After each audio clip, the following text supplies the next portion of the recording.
CSRM DBC election express. আজ আমরা আছি কুষ্টিয়া ৪ এবং সংসদীয় আসন ৭৮। আজকে আমরা সারাদিনই ছিলাম কুষ্টিয়া ৩ এবং ৪ আসনে, কথা বলেছি এখানকার বিভিন্ন জনপ্রতিনিধি যারা প্রত্যাশী রয়েছেন তাদের সঙ্গে।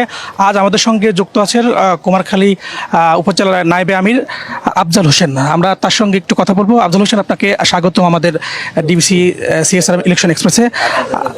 আপনি কি একটু জানতে চাই, আপনি এই আসনের জামাত মনোনীত প্রার্থী এবং উপজেলার নায়েবে আমির, আপনি দীর্ঘদিন ধরে রাজনীতি করছেন, আপনি উপজেলা ভাইস চেয়ারম্যান ছিলেন, এখন গণসংযোগে গিয়ে কতটা সাড়া পাচ্ছেন আপনার ভোটারদের থেকে? আলহামদুলিল্লাহ, আমি গণসংযোগে যথেষ্ট সাড়া পেয়েছি। জনগণের মধ্যে অনেক স্বতঃস্ফূর্ততা আসে। এজন্য আমরা আশাবাদী যে আগামী নির্বাচনে এই আসনে বাংলাদেশ জামাত ইসলামী বিজয় অর্জন করবে ইনশাল্লাহ। আরেকটা বিষয় জানতে চাই, এইটা একটা তাঁত শিল্প এলাকা, আমরা জানি খোকসা এবং কুমারখালী, সেটা এখন অনেকটাই আসলে ধ্বংসের পথে। আপনি এই বিষয়ে ভাবছেন কি না? পাশাপাশি এই বিষয়টা এগিয়ে নিয়ে যাওয়ার জন্য আপনি যদি বিজয়ী হন কতটা কাজ করবেন? কুমারখালী কাপুরিহাটটা বাংলাদেশের দ্বিতীয় বৃহত্তর কাপুরিহাট, কিন্তু এই কাপুরিহাটটা প্রায় ধ্বংসপ্রায়। আল্লাহ যদি আমাকে এমপি নির্বাচিত করে, এই কাপুরিহাটটা সম্প্রসারণ করে কুমারখালীকে ব্যবসা বান্ধব কুমারখালী হিসাবে আমরা প্রতিষ্ঠা করার চেষ্টা করবো ইনশাল্লাহ। আরেকটা বিষয়, আমরা এই আসনগুলোতে নারীদের অনেক সমর্থন দেখেছি, পাশাপাশি ভোটারদের সংখ্যাও যদি বলি পুরুষের পাশাপাশি রয়েছে। নারী বান্ধব কাজ করার জন্য আপনারা নারীদের জন্য কি কি কাজ করবেন, পাশাপাশি নারীদের থেকে আপনারা কতটা সমর্থন পাচ্ছেন? আমরা মনে করি একটা দেশ উন্নয়নের ক্ষেত্রে পুরুষ এবং নারী উভয়েরই অংশগ্রহণ দরকার। এজন্য নারীদের জন্য আমাদের ব্যবস্থা থাকবে, সেই সাথে পুরুষ এবং নারী তাদের আলাদাভাবে কর্মসংস্থানের ব্যবস্থা করে আমরা নারীদের মাধ্যমে দেশ উন্নয়নের ক্ষেত্রে কাজে লাগাবো ইনশাল্লাহ। এখানে তো সন্ত্রাসী কার্যক্রমের পাশাপাশি আমরা দেখেছি কিশোর গ্যাংয়ের আধিপত্য রয়েছে। আপনারা বিগত সময় এই বিষয়গুলি নিয়ে কথা বলেছেন। আপনারা যদি ক্ষমতায় আসেন, আপনারা এই আসন থেকে যদি আপনি ক্ষমতায় আসেন, এই বিষয়গুলো নিয়ে আপনি কাজ করতে পারবেন কিনা? জি, আমাদের পরিকল্পনা আছে। আমাদের যুবকরা তাদের বেকারত্বের কারণে এই সকল কাজগুলো করছে। আমি মনে করি যুবকদেরকে যদি নৈতিক মানুষ হিসাবে গড়ে তোলা যায়, তাহলে এরা এই ধরনের এই অপকর্মগুলো করবে না। এই জন্য বাংলাদেশ জামাত ইসলামীর টার্গেট এদেশের যুব সমাজকে একদল নৈতিক যুব সমাজ বানিয়ে তাদের মাধ্যমে দেশটাকে উন্নয়নের দিকে নিয়ে যাওয়া। ইনশাল্লাহ আমি নির্বাচিত হতে পারলে সেই কাজটি করবো ইনশাল্লাহ। কুষ্টিয়াকে সংস্কৃতির রাজধানী বলে অনেকেই সংশয় প্রকাশ করে জামাত ক্ষমতা আসলে সংস্কৃতিটা ধ্বংস হয়ে যাবে। পাশাপাশি আমরা আরেকটা বিষয় জানি যে এই অঞ্চলটাতে একটা পর্যটন এলাকা, তো আপনাদের এই বিষয়ে কতটা কাজ করছেন, চিন্তা করছেন, এবং গতানুগতিক উন্নতির বাইরে আপনারা কি ভাবছেন আসন নিয়ে? কুষ্টিয়াকে যদি সাংস্কৃতিক রাজধানী বলা হয়, তাহলে তার রাজধানী কুমারখালীকে বলা হয়। আমরা কুমারখালীর সংস্কৃতিকে একটা সুস্থ মননশীল সংস্কৃতিতে পরিণত করব।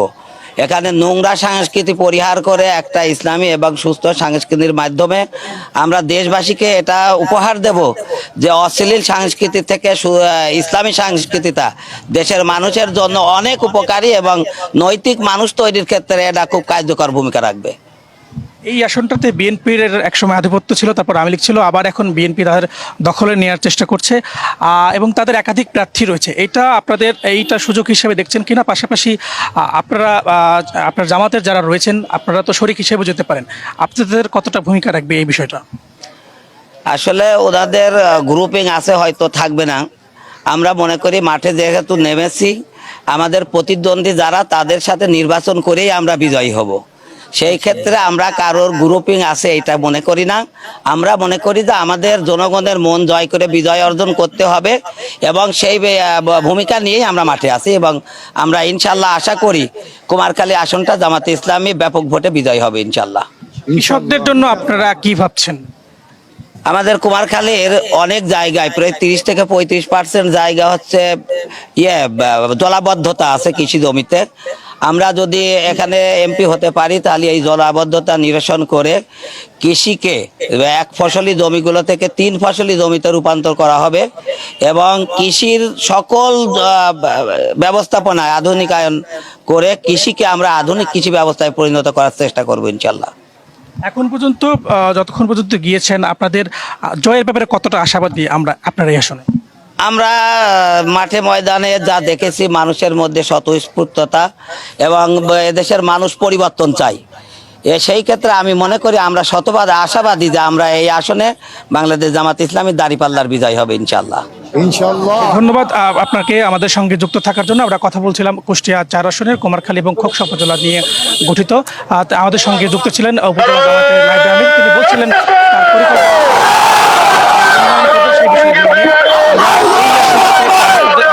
আমরা পরবর্তীতে নয়টায় আরো নতুন একটা আসন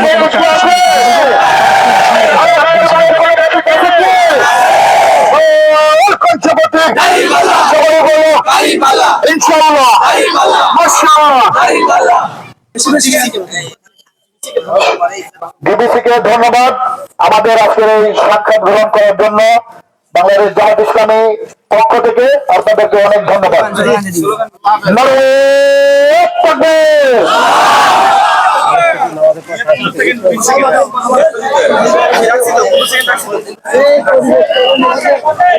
সবাই বসেন না, আমাদের সময় হয়ে গেছে।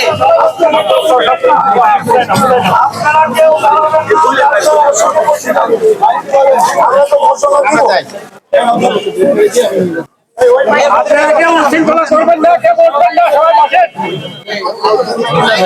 সবাই বসেন।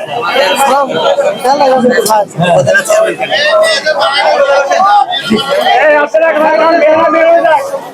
আপনারা সাইডে বেরোয় যান। ছিলেন ওই পাশে।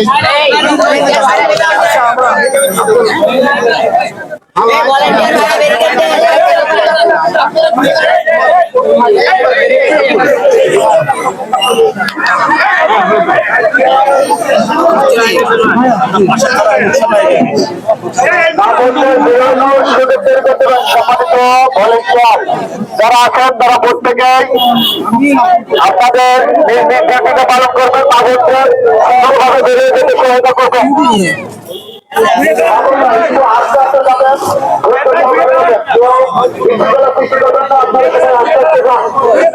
আপনারা আস্তে আস্তে যাবেন, তাড়াহুড়ো করবেন না।